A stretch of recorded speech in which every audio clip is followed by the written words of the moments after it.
بسم اللہ الرحمن الرحیم۔ السلام علیکم ورحمۃ اللہ وبرکاتہ۔ کئی دنوں کے تھکا دینے والے سفر کے بعد وہ لوگ بھوکے پیاسے کراچی کی بندرگاہ پر پہنچ گئے۔ نئی امیدوں اور امنگوں کے ساتھ اس زمین پر قدم رکھا تو انہیں لگا کہ اب بس سارے دکھ درد ختم ہو جائیں گے، لیکن یہاں آ کر انہیں معلوم ہوا کہ جیسے سنہرے حالات کے سن کر وہ لوگ یہاں آئے تھے، یہاں تو ایسا کچھ بھی نہیں تھا۔ وہ لوگ کچھ دن تک گھروں سے بچا کچا کھانا مانگ کر گزارا کرتے رہے، اور جہاں بھی سر چھپانے کا آسرا ملتا چادر بچھا کر سو جاتے۔ غزالہ نے سمیہ کو جس عورت کے حوالے کیا تھا اس کا نام آفتاب بیگم تھا۔ سمیہ تو بالکل الہڑ تھی، اسے زمانے کی اونچ نیچ کی کہاں خبر تھی۔ کتنے دنوں تک آفتاب نے سمیہ کو سہارا دیے رکھا اور ہوس کے بجاریوں سے اس کی حفاظت کرتی رہی۔ آفتاب سمیہ کو ہاتھ کا چھالا بنا رکھا تھا، وہ ایک پل بھی اسے اپنی نگاہوں سے اوجھل نہ ہونے دیتی تھی، ورنہ پتہ نہیں اس کا اس نئے دیش میں کیا بنتا۔ دوستو، پوسٹ کو ضرور شیئر کیا کریں۔ اس طرح دن گزرتے رہے۔ ایک دن آفتاب بیگم کو ایک فیکٹری کا پتہ چلا جہاں عورتوں کے لیے ملازمت کے مواقع موجود تھے۔ فیکٹری کے مالکہ ایک نیک دل خاتون تھیں جس کا نام سمیرہ نیاز تھا۔ آفتاب بیگم اگلے دن اس فیکٹری پہنچی اور فیکٹری کے مالکن سمیرہ سے ملاقات کی۔ جب اس نے سمیرہ سے اپنے حالات کا ذکر کیا تو سمیرہ نیاز اسے نوکری دینے پر رضامند ہو گئی۔ سمیرہ نے بتایا کہ میری کوشش ہے کہ کسی بھی طرح بے سہارا عورتوں کی ہر ممکن کوشش کی جا سکے۔ جب تک آپ میرے پاس رہو گی آپ کا پوری طرح سے خیال رکھا جائے گا۔ میں یہاں آپ کو کسی قسم کی کوئی تکلیف نہیں ہونے دوں گی۔ آپ لوگوں کو بھی وہی کام کرنا ہوگا جو فیکٹری کی باقی عورتیں کرتی ہیں۔ اس کی تنخواہ 20 روپے ماہوار تھی۔ ساتھ میں رہنے کے لیے کمرہ اور 3 وقت کا کھانا فیکٹری کی طرف سے ملتا تھا۔ اپنا کام ہو جانے کے بعد آفتاب بیگم نے سمیرہ سے سمیہ کی نوکری کی بات کی تو سمیرہ اسے بھی نوکری دینے پر راضی ہو گئی اور آفتاب بیگم سے کہا کہ صبح سمیہ کو لے آنا اور مجھ سے ایک بار ملوا دینا۔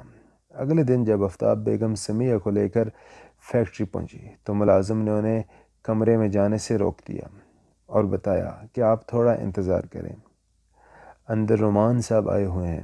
اس وقت سمیہ نے اپنا چہرہ چادر سے ڈھانپا ہوا تھا، صرف اس کی آنکھیں ہی نظر آ رہی تھیں۔ آفتاب بیگم نے محسوس کیا کہ ان کے ارد گرد سے گزرنے والا ہر مرد ایک نظر سمیہ پر ضرور ڈالتا تھا۔ رومان صاحب سمیرہ کی مرحوم دوست کے بیٹے تھے۔ تھوڑی دیر بعد رومان کمرے سے باہر نکلا تو اس نے بھی ایک نظر سمیہ پر ڈالی اور تیزی سے آگے بڑھ گیا۔ رومان صاحب کے جانے کے بعد ملازم نے انہیں کمرے میں جانے کی اجازت دے دی۔ جب وہ دونوں کمرے میں پہنچی تو سمیرہ میڈم بھی ٹکٹکی باندھ کر سمیہ کو دیکھتی رہ گئیں۔ سمیرہ میڈم نے سمیہ کی خوبصورتی کی بہت تعریف کی اور اسے کہا کہ تم صرف میرے آفس کے ہی کام کرو گی۔ اصل میں سمیرہ میڈم کو اس بات کا ڈر تھا کہ سمیہ ابھی نوعمر ہے اور اوپر سے بلا کی حسین بھی ہے۔ کہیں کسی مرد ملازم کی نیت اس پر خراب ہو گئی تو خواہ مخواہ کی ٹینشن بن جائے گی۔ یہاں یہ میری نظروں کے سامنے رہے گی تو میں خود اس کا پورا خیال رکھوں گی۔ سمیہ فوراً راضی ہو گئی۔ اسی طرح آفس میں کام کرتے ہوئے کئی دن گزر جاتے ہیں۔ ایک دن میڈم نے محسوس کیا کہ سمیہ کافی دنوں سے کچھ پریشان سی رہتی ہے۔ جب سمیرہ میڈم نے اس سے استفسار کیا تو سمیہ ٹال مٹول سے کام لینے لگی۔ سمیرہ میڈم بھی اپنی دہن کی پکی تھی۔ ان کے محبت بھرے لہجے نے آخر کار سمیہ کو اپنی زبان کھولنے پر مجبور کر ہی دیا۔ سمیہ نے شروع سے لے کر آخر تک پوری کہانی سمیرہ میڈم کو سنا دی۔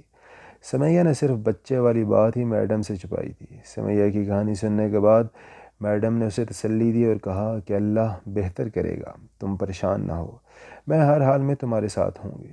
ایک دن رومان صاحب دوبارہ کسی کام کے سلسلے میں آفس آتے ہیں تو اس وقت سمیرہ میڈم اپنے آفس میں موجود نہیں ہوتی۔ رومان کی نظر سمیہ پر پڑتی ہے جو کہ آفس کی صاف صفائی میں مصروف تھی۔ رومان وہیں کرسی پر بیٹھ گیا اور سمیہ کو بڑے غور سے دیکھنے لگا۔ اس وقت سمیہ کی جوانی اپنے جوبن پر تھی۔ اونچا قد، برا جسم، بڑی بڑی خوبصورت آنکھیں، دودھ جیسا سفید رنگ، لمبے سیاہ بال اور بلا کی معصومیت۔ وہ 17-18 سال کی دوشیزہ کسی افسر سے کم نہیں تھی۔ رومان تو اسے دیکھتے ہی اپنے ہوش کو بیٹھا۔ تھوڑی دیر بعد جب سمیہ کے شباب کا نشہ تھوڑا کم ہوا تو رومان صاحب بہانے سے سمیہ سے بات کرنے لگے، لیکن سمیہ نے انہیں سرسری سا جواب دیا اور کہا کہ سمیرا میڈم آج نہیں ہیں، وہ کسی کام کے سلسلے سے شہر سے باہر گئی ہیں، آپ کل آ جائیں تو ان سے ملاقات ہو جائے گی۔ رومان صاحب کمرے سے باہر جاتے جاتے رکے اور مڑ کر ایک گہری نظر سمیہ پر ڈالی جو دوبارہ اپنے کام میں مصروف ہو چکی تھی۔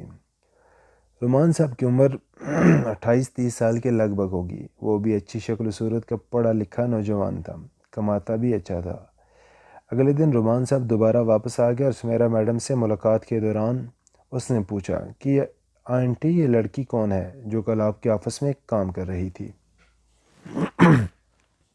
سمیرا میڈم نے سمیہ کی پوری کہانی رومان کو سنائی اور کہا کہ بہت ہی شریف بچی ہے، اس کا دھیان میں خود رکھتی ہوں، اس لیے سمیہ کے ذمے صرف اپنے ہی آفس کا کام لگایا ہوا ہے۔ اس دن کے بعد تو رومان صاحب نے فیکٹری آنے کا معمول بنا لیا۔ وہ روزانہ کسی نہ کسی بہانے سے فیکٹری پہنچ جاتے۔ جب سمیرا میڈم ارد گرد موجود نہ ہوتی تو وہ سمیہ سے بات کرنے کی کوشش کرتا رہتا اور میڈم سمیرا کے سامنے بیگی بلی بن جاتا۔